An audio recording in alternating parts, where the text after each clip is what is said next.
Bonjour, bienvenue dans cette nouvelle vidéo DocuSign. Je m'appelle Régis Ctorza et je travaille depuis plus de 10 ans à accompagner la transformation des entreprises via la transition digitale. Que vous soyez promoteur, distributeur ou mandataire, vous ne manquez ni de papier ni d'occasion de faire remplir et de faire signer des documents. Alors si je vous dis que 64% des accords signés peuvent l'être en moins d'une heure et que ce faisant, vous augmenterez de 16% la satisfaction de vos clients en libérant du temps à vos équipes et en réduisant le risque d'erreur, vous ne me croirez peut-être pas. Alors, pour ne pas en rester à ces chiffres et vous donner le loisir de le constater par vous-même, je vous propose 3 courtes démonstrations qui présenteront des implémentations typiques de notre solution pour en éclairer son usage pour vos clients, vos collaborateurs et vos expériences de vente. Mais pour commencer, je tiens à vous rassurer, signer électroniquement un document, c'est très simple. En quelques clics, depuis un simple mail, je vais, avec mon utilisatrice de test, Jeannette Fabienne, en tant que potentiel acquéreur, signer le bon de visite d'un logement que je viens de visiter, en présence de mon agent, dont je jouerai le rôle, qui a bien sûr préalablement procédé à l'enregistrement de mes besoins et connaît donc mon nom et mon email. Alors, voici la boîte mail de Jeannette Fabienne. Elle vient de recevoir une notification de son agent immobilier et un clic sur le bouton « Examiner le document » lui permet d'accéder à l'expérience de signature DocuSign. En cochant la case « J'accepte d'utiliser les signatures et dossiers électroniques », elle m'indique son consentement à utiliser ce moyen de signature, ce qui lui permet d'accéder à son document, et elle peut maintenant en prendre connaissance et renseigner les informations que je lui ai demandées. DocuSign sait par ailleurs que Jeannette signe depuis son PC et qu'il sera donc compliqué pour elle de graffer sa signature à la souris.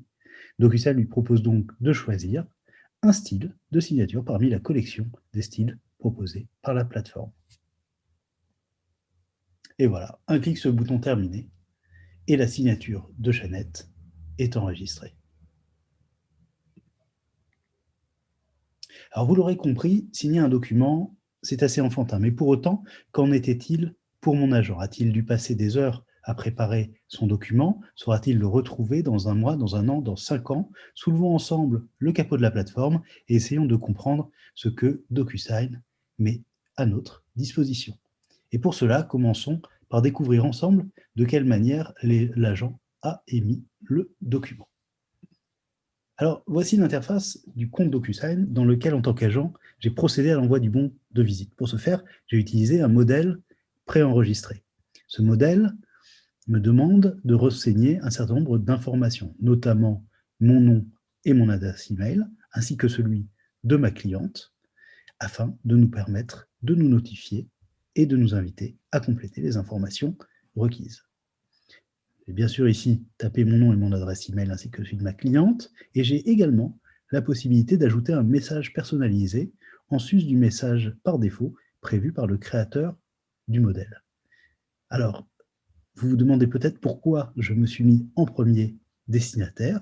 Eh bien, nous allons le voir, mais tout d'abord, j'aimerais que vous remarquiez la cohérence des interfaces DocuSign. Voilà, en tant que premier destinataire de l'enveloppe, mon expérience de signature est très similaire à celle de ma cliente. Et pourquoi m'être mis en premier signataire? Tout simplement parce que je devais indiquer l'adresse de l'appartement visité ainsi que la date de visite. Et nous allons le voir, pour ces deux éléments, DocuSign propose des expériences utilisateurs très simples. Voilà, en cliquant sur terminer, je déclenche l'enregistrement de l'enveloppe et l'envoi d'une notification à Jeannette. Et je vais, dans ma boîte d'envoi et de réception, pouvoir retrouver l'enveloppe que j'ai réalisée, et DocuSign m'indiquera maintenant les actions en cours. Ici, j'attends la signature de ma cliente.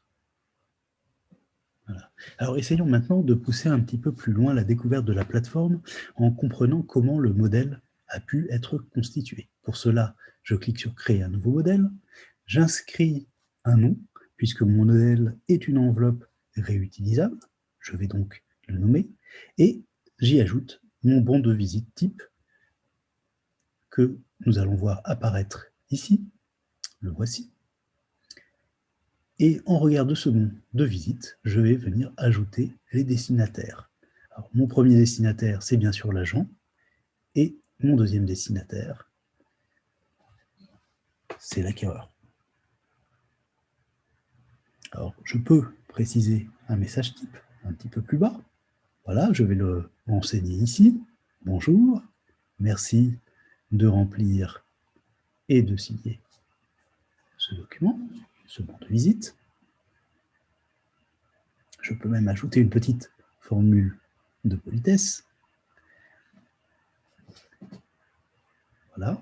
Et en cliquant sur le bouton suivant, j'accède à cette interface qui me permet, en surimpression de mon document, de venir préciser pour chacun de mes destinataires les zones de texte à remplir.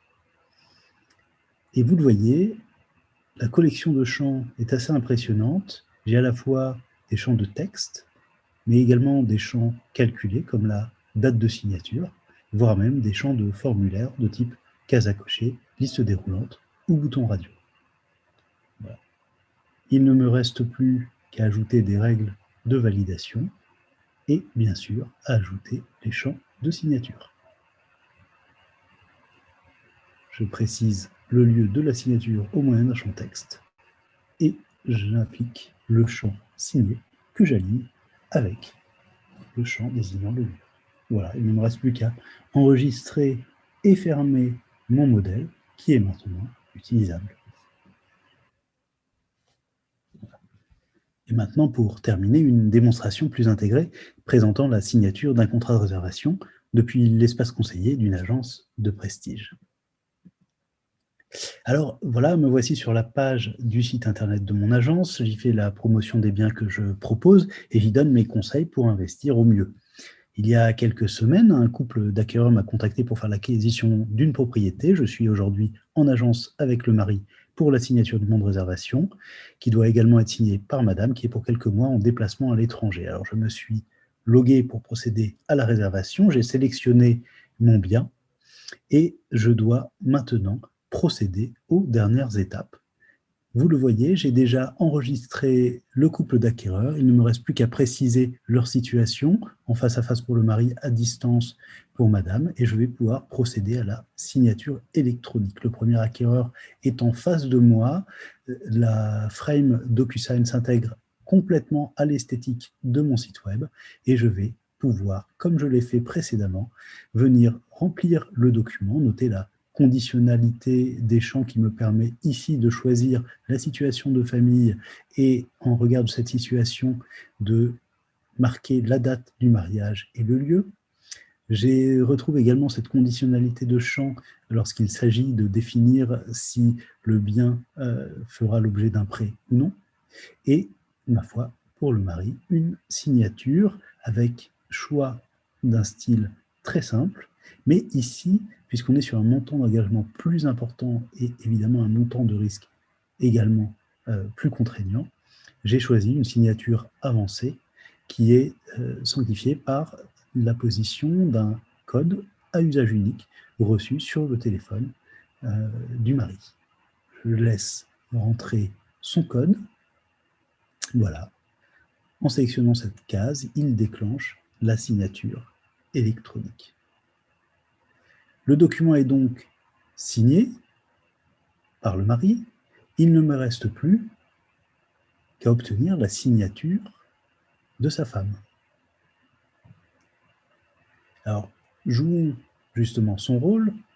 Je vais maintenant dans sa boîte mail et DocuSign vient de m'envoyer via sa plateforme une notification email très similaire à celle de Jeannette Fabienne en tout début de cette présentation, qui permet à mon utilisatrice de venir parcourir le document.